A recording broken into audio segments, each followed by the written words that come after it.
Hello and welcome everyone. Today in this lecture, we are going to cover common switching techniques. Under the switching technique, the first one is circuit switching, the second one is packet switching, and the third one is message switching. All three switching techniques do just one single job, which is transmitting data from one terminal to another. Only thing is the technique that they use is different from each other. Now, without wasting much of a time, let's straight away go into circuit switching. What is circuit switching?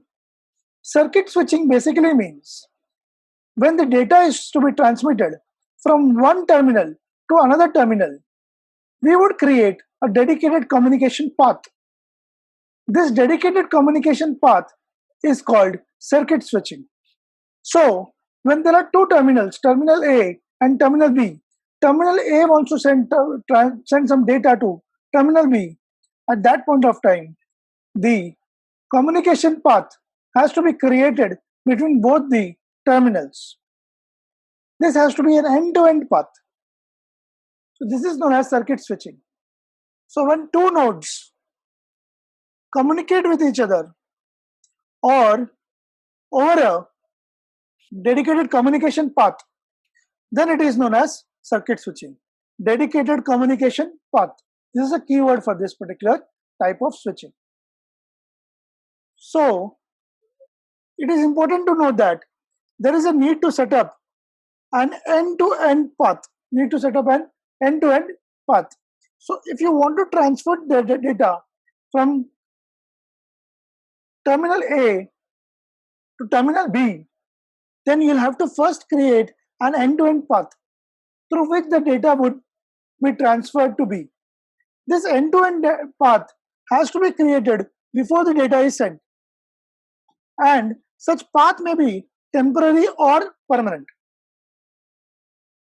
Okay, so this is the most simplest type of switching, where a simple wire is connecting two different terminals end to end before data can be sent to each other.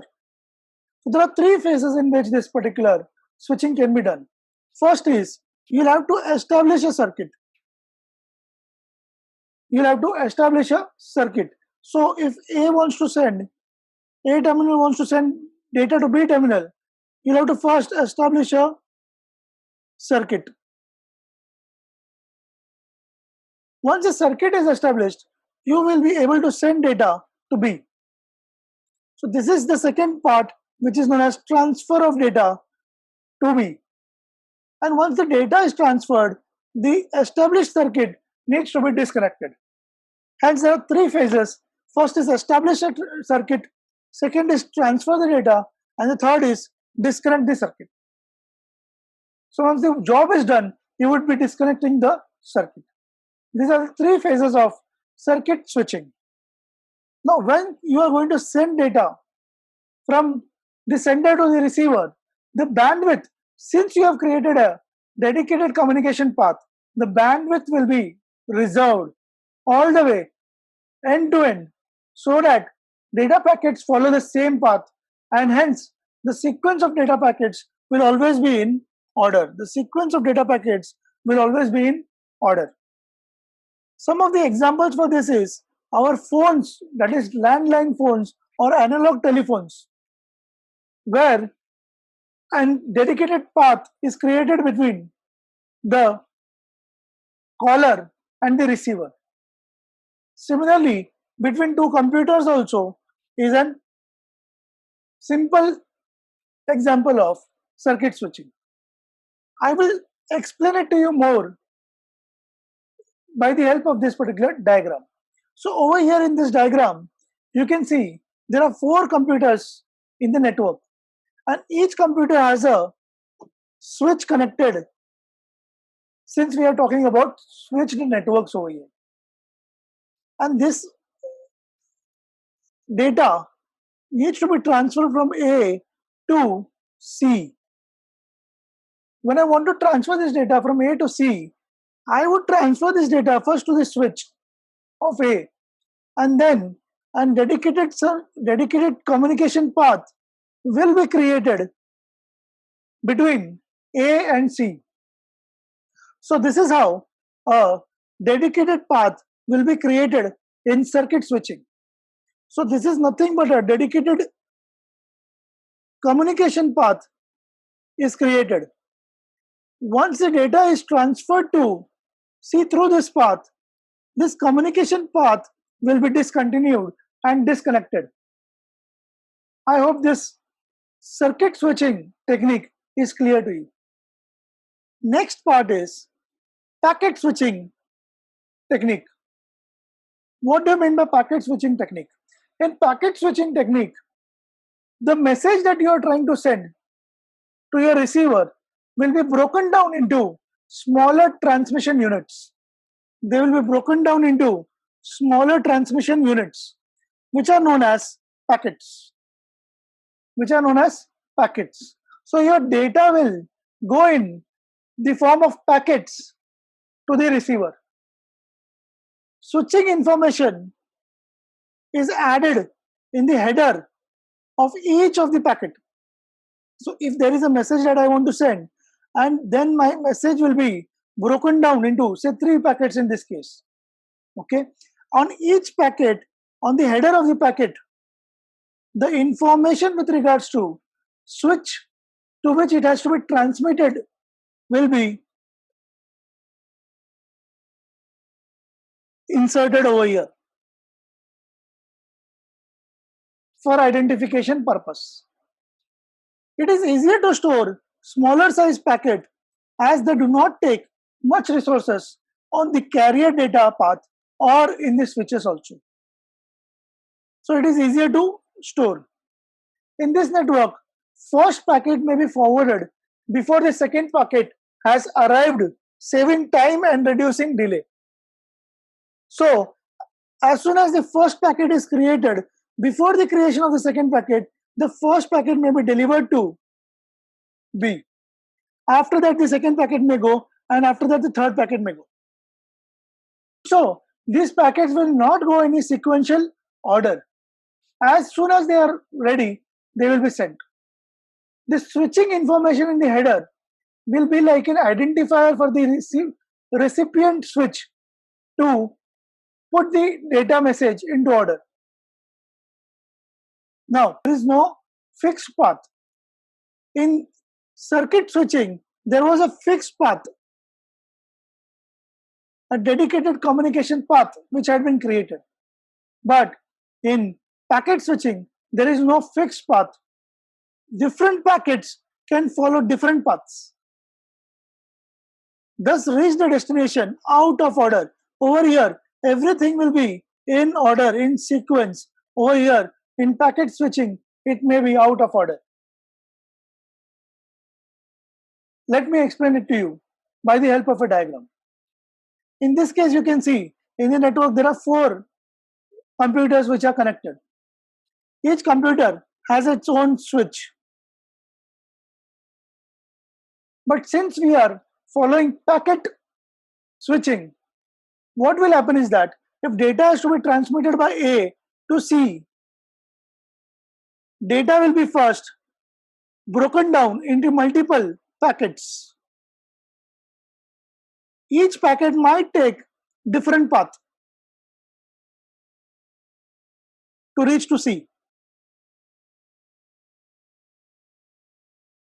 Each packet might take different path. So there is no one single path through which they will be going.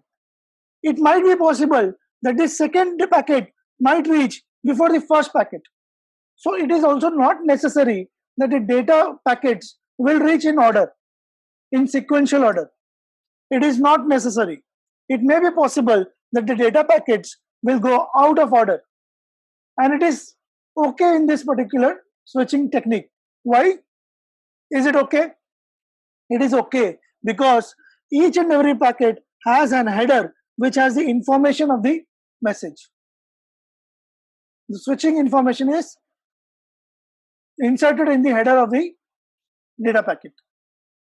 Once it is received at the switch of C, this data will be collated and put in order when it is actually given to C. This is known as packet switching. So we have seen two types of switching so far. One is circuit switching and the other is packet switching.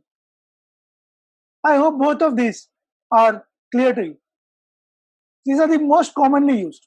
But nowadays, in modern days, we also see message switching being used in a large scale. This type of switching is majorly used in email systems. There is no physical path which is created in advance between the sender and the receiver, unlike what is created in the circuit switching. In circuit switching, before sending data, we create a dedicated communication path. But in message switching, there is no physical path which is created in advance. Whole message is treated in its entirety as a single unit. So, unlike packet switching, where we segregate data into different data packets, over here in message switching, we will be switching the message, we will be sending the message as a single unit in its entirety from the source to the destination. So, if I want to send the data from A to B, first of all, there is no physical path for the same. Secondly, whenever I send the data, this data will go to B as a single unit, It will not go in separate data packets. A switch working on the message switching first receives the whole message. So B switch will receive a whole message and it will check whether B has adequate resources to receive this message. If B does not have the resources, this message will be stored in the switch of B. Only when the B's resources are available, the data will be forwarded to B. So this technique is also known as store and forward technique. So once the whole message is received at the recipient's switch, it buffers until there are resources available to transfer to next stop, which in this example that I said is B. Okay.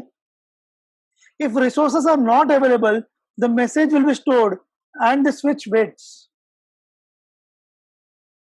Now, as I said, the examples will be email or voicemail. It is also known as store and forward system. Let me explain this to you with an help of diagram which will make it very clear to you. In case A wants to send a message to C,